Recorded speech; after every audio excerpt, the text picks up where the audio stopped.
자, 여러분들 검은지님께서 시들무에 찾아와 주셨습니다. 여러분들 아시죠? 검은지님 이야기 굉장히 섬뜩한 거 바로 만나보도록 하겠습니다. 네, 여보세요? 아우, 쥐는 역시 검은쥐 아니겠습니까? 아, 네, 그렇죠. 안녕하세요, 들비님. 반갑습니다. 네. 오늘 검은지님께서 이렇게 또 찾아와 주셨는데 오늘 해주실 이야기가 두 가지 정도가 될 것 같아요, 일단은. 네네. 네, 근데 이 두 가지 다 정말 또 섬뜩한 사람이 무서운 이야기가 될 것 같습니다. 맞죠? 네, 맞습니다. 알겠습니다. 목소리 굉장히 좋으시네. 바로 아이고. 그러면 출발을 해보도록 하겠습니다. 렛츠고! 기리십니다. 검은쥐죠.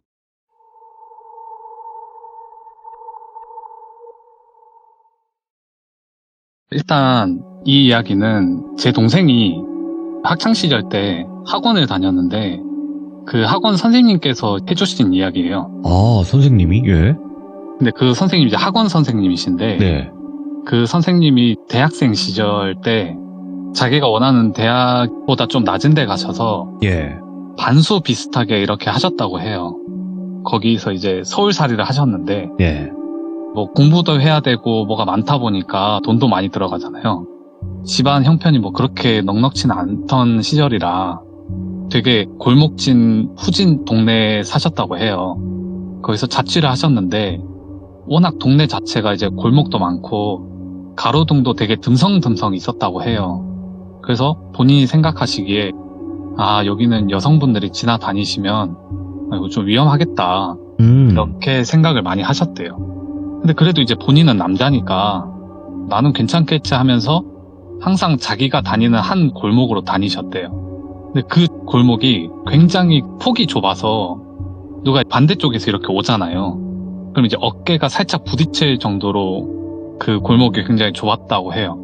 거기로 항상 가는 이유가 자기 집으로 가는 그 골목이 가장 지름길이었기 때문에 그쪽으로 갈 수밖에 없었다고 해요.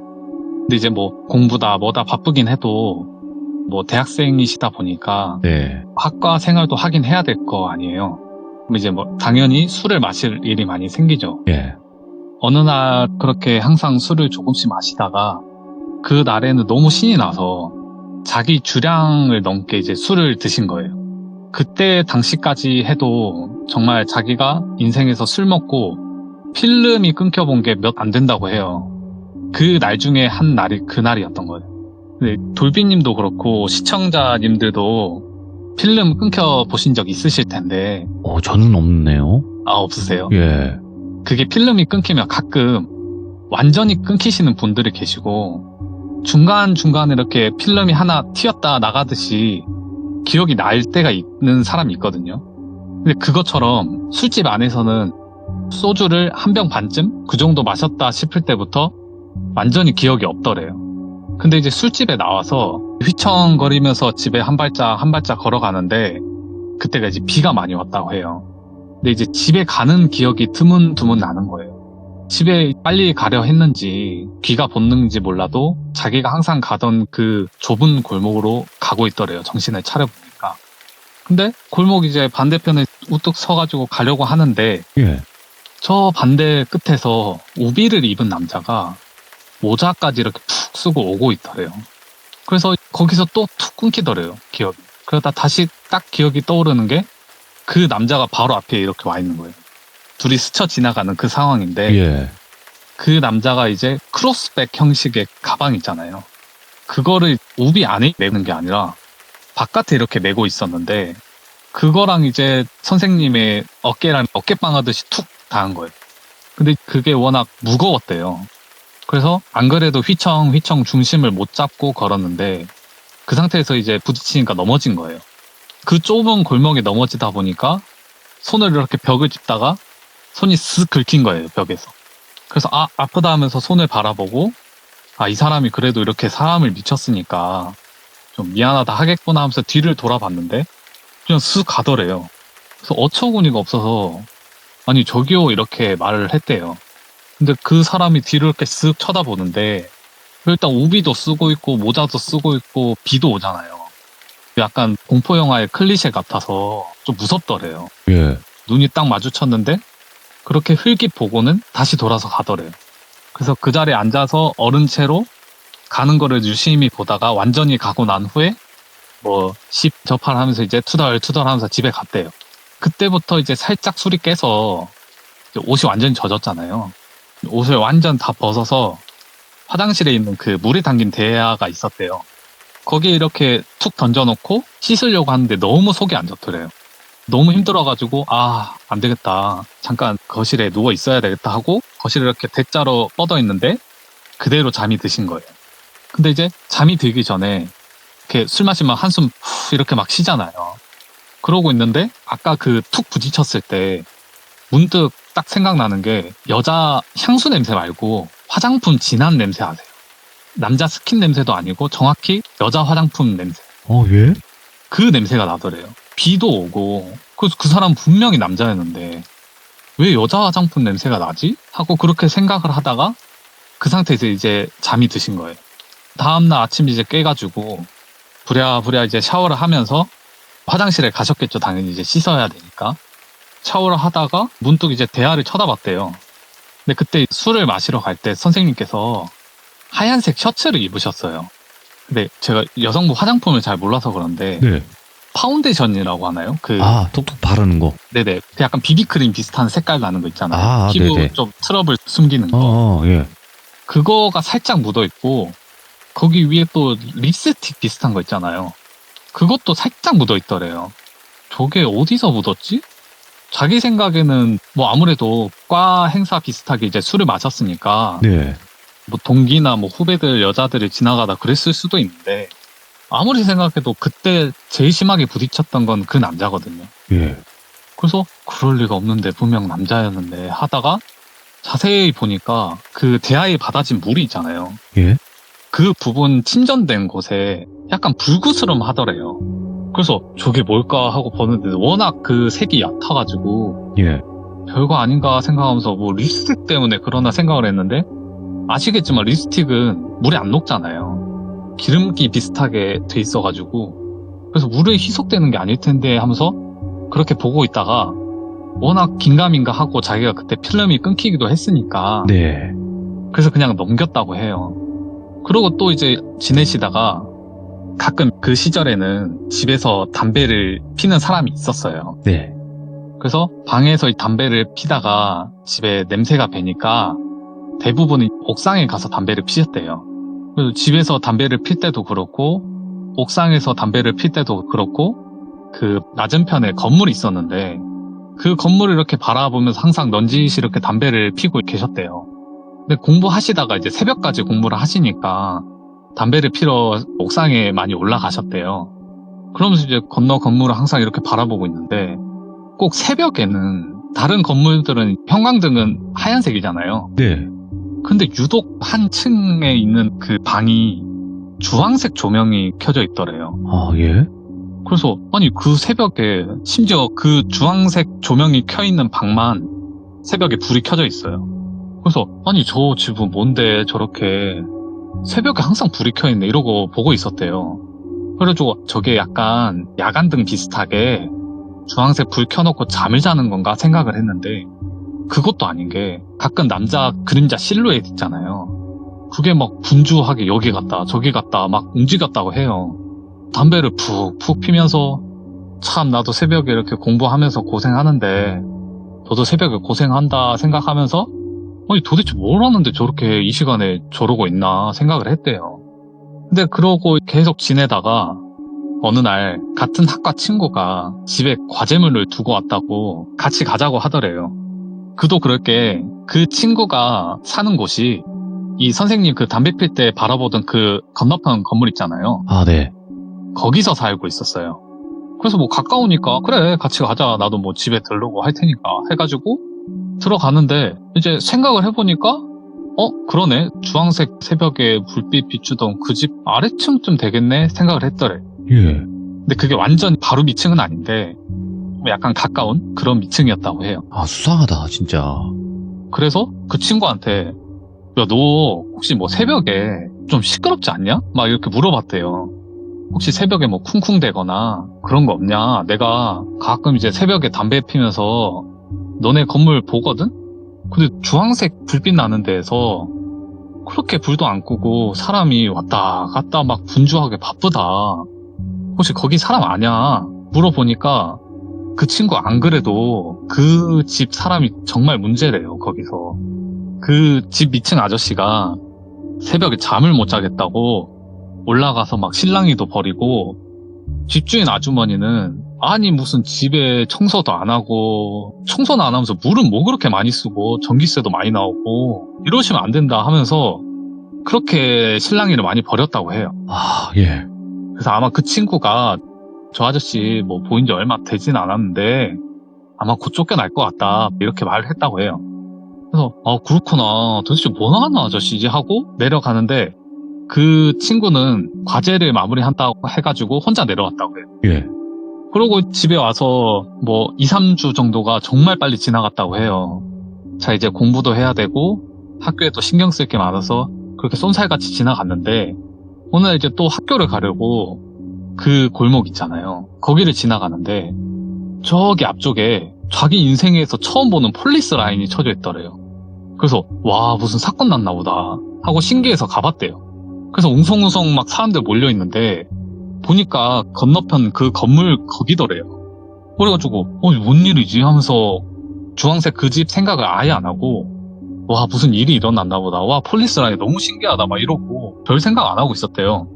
아주머니는 내가 막 그럴 줄 알았다고 하면서 경찰한테 뭐 말하고 있고 옆에 아저씨도 막 뭐라 하고 웅성웅성 난리도 아니더래요.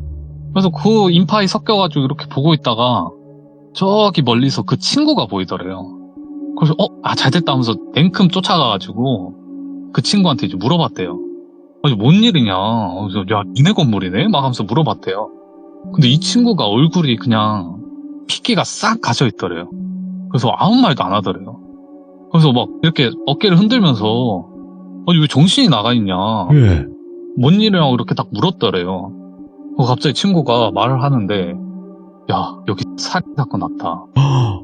야, 근데 그게 한두 명이 아니래. 너 그 주황색 조명빛 난다던 그 집 있잖아. 거긴 것 같아. 딱 소리를 듣는데 얼굴에 핏기가 다 가시는 느낌이 들더래요. 야, 얼마나 섬뜩할까, 이거. 그래가지고 한참을 보다가 거기 피해자분들이 대부분 이제 여성분들이었다고 해요. 그래서 곰곰이 다시 학교를 가면서 생각을 해왔는데 그 골목에서 부딪힌 그 사람 있잖아요. 그 사람도 그 사람인가 싶더래요. 그리고 자기가 이제 새벽마다 담배 피우면서 봤던 그 실루엣 있잖아요. 그게 뭐 하고 있는지 생각해보니까 아마 범죄 그거를 이렇게 치우고 그랬던 게 아닌가, 그렇게 생각을 하고 있었는데 말 그대로 그 폴리스 라인이 쳐져 있다는 거는 사건을 치고 도망을 간 거잖아요. 그때 당시에는 잡히지 않았던 거예요. 근데 그 범인이 나중에 잡혔거든요. 알고 보니까 그 사람이 이제 굉장히 국민들을 분노케 했던 그 연쇄살인범 유모 씨거든요. 유영철. 네네. 아. 그래서 그 선생님께서 보신 사람이 예. 그 범죄자였던 거예요. 와, 그래서 저희가 그때 들으면서 이게 위험이 진짜 가까이 다 존재하구나. 이게 참 범죄자가 어떻게 내 어깨를 스쳐가고 그랬을 수 있겠구나 하는 그런 얘기였습니다. 근데 네네. 진짜로 이게 유명한 지금 연쇄살인마하고 네네. 그 유영철은 사실 사회에 나올 수가 없잖아요. 이제 그죠. 감옥에서 죽을 텐데 이런 제2의 유영철이 우리 주변에 있을 수도 있는 거니까. 네, 그게 가장 소름 돋았어요. 그쵸. 우리 주변에 가까이 있을 수 있다라는 게 가장 무서운 것 같아요. 그죠. 그리고 그 네. 선생님은 아무래도 그 사람이랑 눈이 마주쳤잖아요. 그렇죠. 와, 그것 때문에도 더 소름이 돋았다고 해요. 야, 그래요. 그러면 첫 번째 그 주황색 등이 들어와 있는 집에 관련된 이야기였던 것 같고요. 그리고 두 번째는 어떤 이야기가 될지 바로 출발을 해보도록 할게요. 이 두 번째 이야기는 이건 제가 실제로 겪은 이야기고요. 뭐 제목으로 말씀드리자면 골목으로 다니면 안 되는 이유입니다. 공교롭게 앞 이야기도 골목 얘기인데 오, 예. 이거는 제가 고등학교 다닐 때 얘기예요. 제가 학창시절 때 운동을 정말 좋아했어가지고 뭐 킥복싱, 유도 이런 거를 굉장히 많이 했었거든요. 그래서 이제 내가 진로를 약간 이런 쪽으로 해야 되나 생각을 하고 있었는데 제가 그때 고등학교 시절에는 야자가 말이 야간 자율이지 자율이 아니었어요. 거의 강압이었기 때문에 아직도 기억나는데 동의서 나눠주고 너네 이거 동의 그거 체크 안 하면 너네 인생 패배자 되는 거야. 막 이렇게 말을 했던 게 아직도 기억이 나요. 예. 그래가지고 꼭 해야 되는 거였어요. 그래서 원치도 않던 이제 야자를 밤 10시까지 하면서 뭐 잠을 자거나 책을 읽으면서 보내고, 그리고 그게 끝나면 저는 10시부터 12시까지 또 운동을 했어요. 체육관에 가서.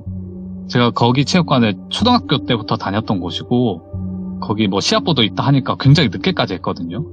근데 아시겠지만 아무리 학생들이 이렇게 혈기왕성하다 해도 그렇게 막 12시까지 운동하고 하면 너무 힘들잖아요. 그래서 학교 가면 자고 막 이러니까 너무 힘든 거예요. 그 야자 시간에는 제가 뭐 공부를 하는 것도 아니다. 그래가지고 그때 선생님이 그래도 저를 좀 좋아하셨어가지고, 예. 제가 뭐 학교 다닐 때 뭐 문제도 안 일으키고 조용한 학생이었어요. 그래서 선생님한테 가서, 선생님 제가 야자 다는 안 하고 야자 2교시라도 좀 빼달라. 야자가 이게 1교시, 2교시로 나뉘어 있는데 1교시가 8시까지고 2교시가 10시까지예요. 그러니까 저는 8시까지만 하고 집에 보내달라. 제가 뭐 운동 이렇게 해서 시합도 나가고 할 거다. 이렇게 말을 하니까 선생님이 그래도 알겠다 하셨어요. 그래서 저는 2교시를 안 하게 됩니다. 1년 동안 2교시를 뺐어요.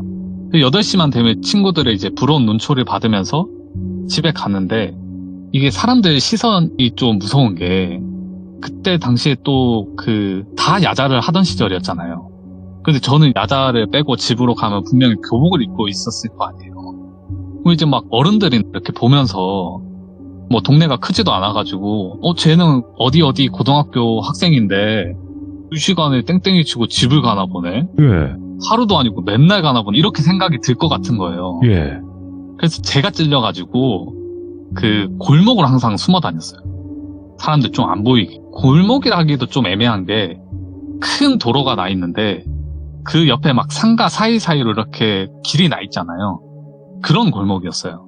그래서 거기서 항상 음습하게 거기로 다녔는데, 또 어느 날에도 야자 2교시를 안 하고 집에 가고 있는데 뒤에서 이제 스타렉스 한 대가 이렇게 제 옆에 서는 거예요. 그래서 창문 있잖아요. 그거를 이렇게 쓱 내리더니 그 학생 여기 땡땡 은행이 어디 있어? 이렇게 물어보는 거예요. 그래서 그 은행 저 앞에 있다 이렇게 말을 하는데, 그 문이 벌컥 열리면서 좀 말라 보이는 남자 한 명이 제 손을 잡고 끄는 거예요. 예. 그래서 저는 그때 한창 운동을 할 때니까, 아니 뭐 키도 별로 크지도 않고 뭐지 하면서 손에 이렇게 꺾고 그냥 발로 차버렸어요. 한마디로 밀어버린 거죠. 그래서 그 사람의 내동댕이 쳐지면서 차에 이렇게 부딪혔는데, 갑자기 뒷문에서 뭔 마동석만한 사람이 2명이 나오는 거예요. 아무리 제가 그때 운동을 하고 치기 어린 나이였다고 해도 솔직히 눈앞에 이제 마동석 형님이 2명이 보이면 도망을 가야죠. 그래서 이거는 내가 절대 안 되겠다 해서 바로 뒤로 돌아서 도망쳤어요. 그래서 뭔 사투리 같지도 않은 사투리를 쓰면서 막 쫓아오더라고요. 근데 제가 그때 고등학교 때 체력장이라고 하죠. 뭐 체력이 얼마나 된지 평가하는 거, 거기서 제가 빨리 달리기는 제외하고 모든 평가가 최상급에, 특히 오래 달리기는 진짜 압도적으로 1등이었거든요. 제가 달리면 저 덩치들이 얼마나 쫓아오겠냐 하면서 그냥 뛰었어요. 역시나 뭐 얼마 못 가서 시야에서 사라지더라고요. 와, 예. 누가 들으면 아니 저녁 8시면 아니 그냥 주위에 누구 도와달라고 하면 되는데, 근데 제가 그때 이제 뉴스에서 막 그런 걸 봤어요. 아파트나 이런 공공장소에서 어떤 분이 이제 살려달라고 막 울부짖었는데, 네. 그 분이 잘못될 때까지 아무도 도와주지 않았어요. 그러니까 막 이런 사회가 찾아왔다. 왜냐면 내가 이거 도와줬을 때 저 사람이 신고자일까 난 걸 알고, 그럼 나는 가정이 있는 사람인데 저 사람이 뭐 예를 들어서 감옥에 갔다 와서 우리를 해코지하면 어떠냐 이래가지고 그때 항상 좀 이슈가 됐던 사건이 있었어요. 제가 그 이제 뉴스에서 봤어가지고 그것도 있고 일단 경황도 없었어요. 그래서 그냥 막 달렸어요. 잡히면 뭐 경찰이 오기 전에 제가 뭘 다 할 것 같은 거예요. 원래 펜보다 주먹이 빠르다고 하잖아요. 그래서 저를 못 도와줄 것 같다는 생각에 그렇게 도망을 쳤는데, 일단 제가 거기 아파트나 이런 걸 다 꿰고 있었어요. 또 제가 어릴 적에 옛날 꼬맹이들 많이 했던 아파트와 아파트 간에 뭐 서바이벌 많이 했었잖아요. 네. 비탄총 들고. 그랬기 때문에 그 아파트 내부는 아주 꿰고 있어요. 그래서 제일 외진동 아파트로 들어가서 어떤 아파트 보면 1층에 올라가는 계단 있잖아요. 그 계단 밑에 그 공간이 있는 데가 있어요. 거기에 이제 뭐 자전거 두고 막 이러거든요. 근데 이제 거기 자전거를 치우고 제가 거기 들어가서 숨은 거예요. 그리고 거기 앞에 자전거로 다시 막고. 그래가지고 한 숨어 있다가 뭐 몇 분 지나면 없겠다 생각하고 가겠지 하고 숨어 있었어요.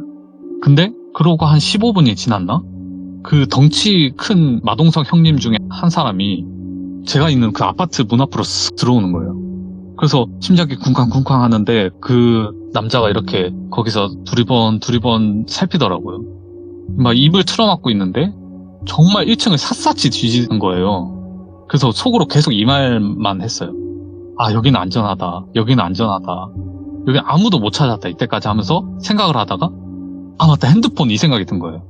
핸드폰을 꺼놔야겠다. 전화 울리면 안 되니까 하면서 저 덩치가 잠깐 저기 갔을 때 핸드폰을 꺼버렸어요. 그래서 이렇게 끄고 나서 있는데 점점 그러면서 제가 패닉이 찾아와요. 그러고 있다가 그 덩치가 앞을 살피더니 결국 나가요. 근데 이게 패닉이 오면 사람이 판단이 안 되잖아요. 너무 무서운 거예요. 저 사람이 나갔을 때 얼른 뛰쳐나갔어야 되는데 잡힐 것 같은 거예요. 그래서 제가 거기서 얼마나 있었냐면 1시간 반을 있었어요. 너무 무서워가지고 나가면 죽겠다 싶어서 그러고 있는데 솔직히 도비님도 생각하시기에 1시간 반이면 갔을 거 아니에요. 예. 아니 근데 나왔는데 제가 진짜 슬금슬금 나왔어요. 근데 제 앞동이 이렇게 땅으로 치면 밑에 쪽에 있었거든요. 그 밑에 쪽에 그 멸치 한 명이랑 덩치 2명이 있는 거예요. 아니 이거 미치겠다. 저 징글징글한 사람들은 왜 나만 쫓아오는 거지 이 생각을 했어요. 그러다가 저를 본 거예요. 또 달렸어요. 또 달리다가 저도 이제 너무 긴장하고 지쳐가지고 더 오래 못 달리겠다 싶은 거예요. 그래서 제가 가끔 다니던 교회에 갔어요. 이게 제가 가끔 다닌다는 표현을 쓰는 게 제가 뭐 기독교에 기도 드리려고 간 게 아니라 그 교회가 특이한 게 2층에 탁구장이 있었어요. 그래서 친구들이랑 거기 가서 목사님께 허락을 받고 가끔 이제 탁구를 쳤어요. 그래서 그 2층으로 쏜살같이 달려가서 탁구 다이 안 쓸 때 이렇게 접어놓잖아요. 그래서 그 접힌 거 사이로 이렇게 숨었어요. 탁구대가 여러 대가 있으니까. 근데 그러고 있는데 아니나 다를까 몇 분 뒤에 불이 탁 켜지는 거예요. 그 덩치 둘에 멸치 하나가 2층으로 들어오더니 또 샅샅이 뒤지더라고요. 둘이 이제 그때부터 무슨 사투리를 쓰는데 그 황해라는 영화 아시죠? 거기서 김윤석 님이 사투리를 정말 잘했다고 현지인급으로 잘했다고 해요. 예. 근데 저는 그걸 정말 이해를 해요. 정말 그 사투리랑 닮아있는 사투리였어요. 그 사투리가. 그러니까 한마디로 약간 그쪽 사투리인 것 같더라고요. 그래서 저 사람 한국 사람이 아니구나. 근데 멸치 있잖아요. 멸치는 서울 말을 썼어요. 그래서 저거 그때 당시에 또 유명했던 그 매 이런 게 유명했던 때라. 네. 아니 그런 거 서울에만 일어나는 거 아니었나 이 생각을 했어요. 그래서 아니 여기에 왜 저런 사람이 있지 하면서 나 심장 뛰는 소리 저기까지 들리는 거 아닌가 하고 이렇게 숨어 있었어요. 예. 그렇게 이제 셋이서 계속 얘를 어떻게 해야 된다 만다 이렇게 얘기를 하는데 그 중에 이제 목사님이 들어오신 거예요. 여기 어떻게 찾아오셨냐. 여기 그 주인이 있는 건물이기 때문에 이거 막 들어오시면 안 된다. 혹시 뭐 탁구를 치실 거나 뭐 대여를 하실 거면 1층에 오셔서 말을 하셔야 된다. 얘기를 하시다가 당연히 뭔가 이상한 걸 눈치를 채신 거예요. 잠깐 두리번 거리시더니 어디서 오신 분들이에요? 이렇게 물어보는 거예요. 근데 그 순간 이제 덩치들 눈빛이 약간 이 목사님 그냥 여기서 제낄까 하는 눈빛인 거예요. 그래서 이런 굉장히 급박한 상황에 갑자기 위에서 노랫소리가 들리는 거예요. 성가대라고 하나요? 그때가 마침 크리스마스 전이었어요. 그래서 합창을 연습을 하고 있었던 거예요. 그래서 소리만 들어봐도 좋기 30명은 넘어 보였어요. 그래서 뒤에서 뭐 부목사님인지 뒤에 한 분이 더 오셨어요. 그리고 또 이제 덩치들이 딱 살기를 거두고 가만히 있더라고요. 마른 멸치가 다 하고 신랑이 아닌 신랑이를 버리는데 덩치 둘 중에 한 명이 이렇게 두리번 계속 쳐다보는 거예요. 그러다가 제가 이렇게 탁구대 사이로 눈만 이렇게 빼꼼을 하고 있었잖아요. 예. 근데 그 눈이랑 딱 마주친 거예요. 순간 진짜 심장이 뭐 총 맞은 것처럼 제 눈앞에 딱 멈춘 거예요. 그 시선이. 그 시선을 거두지 않고 계속 저만 보고 있는 거예요. 그래서 속으로 괜찮다. 여기 위에 사람만 30명이 넘고 목사님, 부목사님이 날 그대로 두지 않을 거다. 그래도 기독교인이신데 그래도 살려주시겠지 하는데도 손발이 벌벌 떨리는 거예요. 얼마 시간이 지났는데 덩치가 시선을 거두고 멸치가 이제 그냥 가자고 하더라고요. 예. 아무래도 목사님께서 이제 뭐 경찰 얘기 막 이런 얘기까지 나오니까 이거 우리가 쟤를 잡았을 때보다 리스크가 커지겠다 생각을 한 것 같아요. 그래서 서로 뭐라 얘기를 하더니 남은 덩치 한 명이 이제 멸치한테 뭐라 해요. 그러더니 그 멸치도 저를 보는 거예요. 그래서 저랑 또 눈이 마주쳤어요. 그러더니 딱 고개를 돌리고 가더라고요. 그래서 갔는데 목사님이랑 부목사님이 남았을 거 아니에요. 근데 목사님이 뚜벅뚜벅 제 쪽으로 오는 거예요. 그러더니 이렇게 뭘 살펴요. 그러니까 제가 있는 걸 아셨던 거예요. 그래서 제가 이렇게 걸어 나왔어요. 아무래도 덩치가 계속 저쪽을 보고 있었잖아요. 그래서 그걸 파악하시고 제가 있던 걸 알았던 거예요. 그래서 괜찮냐, 저 사람 아냐 물어보시니까 모른다. 그냥 뭐 상황 설명을 했죠. 저 뭐 야자 빼고 이제 집에 가는데 갑자기 저를 납치를 하려 했다. 이렇게 말을 하니까 목사님이 너 지금 가지 마라. 분명히 너 여기까지 그렇게 쫓아온 사람들이면 너가 집에 갈 때 집을 분명히 알아내려고 할 거다. 여기 성가대 곧 연습이 끝나는데 이거 끝나면 애들 완전히 우르르 다 뿔뿔이 흩어지니까 그때 섞여서 내가 너 차로 집에까지 데려다 주겠다. 이렇게 말씀하시는 거예요. 너무 고맙더라고요. 그래서 어떻게 보면 그 목사님도 저 사람들한테 특정이 된 거잖아요. 근데 전혀 개의치 않고 도와주시더라고요. 그래서 그날 안전하게 집을 갔고 저는 그 뒤로 그 교회를 다니게 됐어요.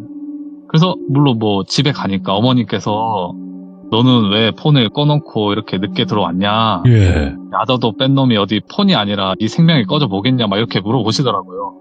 그래서 제가 아닙니다. 어머니 제가 폰이 꺼진 줄도 모르고 운동을 다녀왔습니다. 땀 흘린 거 보십시오. 다음에 생명이 꺼지지 않도록 유의하겠습니다. 이렇게 말을 하고 예. 이걸 말을 하면 어머니가 너무 걱정하실 것 같은 거예요. 그래가지고 그 말은 안 하고 그래서 그 당시 괴담이 굉장히 많았는데 특히 네. 이민에 대한 괴담이 많았는데 섬뜩하죠. 진짜 상상만 해도. 그 사람들이 한 사람을 작업을 할 때 이 예. 사람을 정말 다 꿰고 그 사람의 뭐 행동 반경, 패턴 이런 걸 다 알아둬서 정확히 끝까지 채간다고 해요. 예. 뭐 솔직히 이게 괴담인지 진짜 맞는 말인지 모르겠는데 진짜 저를 한 2-3시간 동안 쫓아갔잖아요. 그래가지고 그걸 들으면 그게 맞는 것 같기도 하고 네. 그 뒤로 제가 그래서 한동안 택시를 타고 다녔어요. 그래서 그 한 달이 지나고 나서부터 이제 제가 그게 좀 괜찮아졌거든요. 다행히 그 뒤로는 무슨 일이 없었는데 정말 그 일을 실제로 겪으니까 무서워서 제가 한번 얘기를 해봤습니다.